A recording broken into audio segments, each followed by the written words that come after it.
एक छोटे गांव के एक गहने लाल रंग के घर में रहने वाली एक युवती का नाम था मीना। मीना बहुत ही सुंदर और समझदार थी।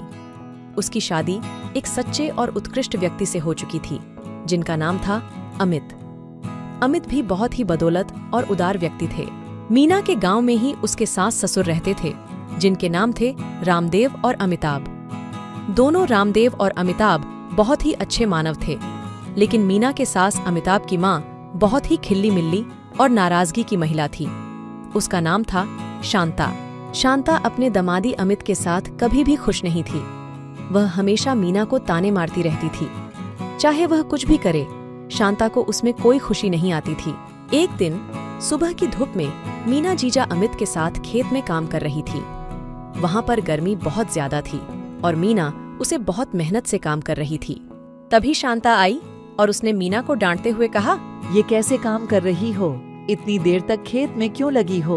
मीना ने बिना झिझक मान लिया, माँ जी, हमें अपना काम खुद करने में मजा आता है। शांता ने ठोस बोली में कहा, तुम्हें कोई काम नहीं आता है।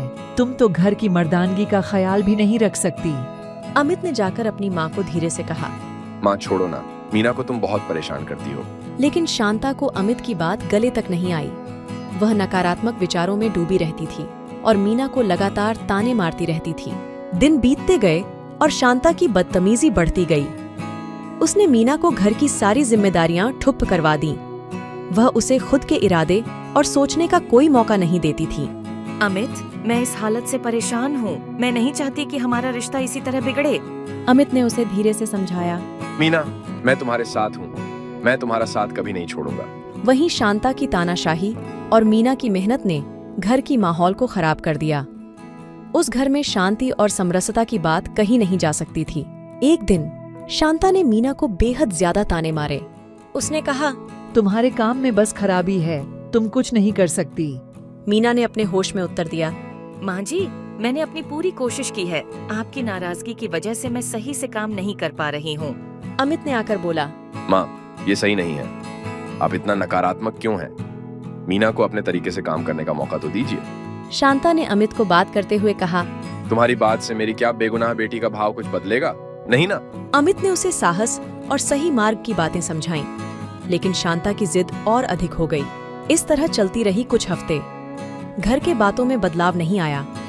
एक दिन अमित ने फैसला किया कि उसे कुछ करना ही पड़ेगा। अमित ने मीना के साथ बात की। मीना, हमें इस तरह के वातावरण में रहने का कोई हक नहीं है।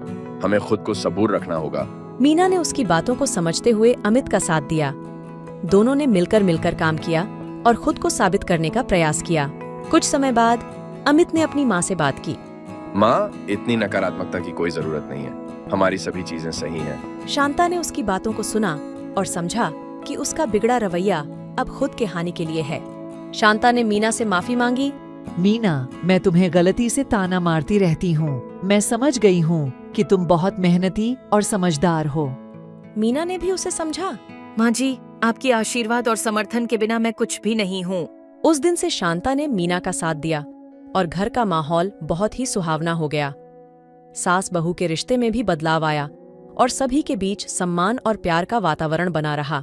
इस कहानी से हमें यह सीख मिलती है कि समर्थन और सहयोग ही किसी भी संघर्ष को हल कर सकते हैं। अमित की समर्थन, सहयोग और समझ से उन्होंने अपनी पत्नी को सफलता की ओर बढ़ने के लिए मार्गदर्शन किया। इस तरह एक संबंध में आपसी समझ और समर्थन ही सबसे महत्वपूर्ण होता है।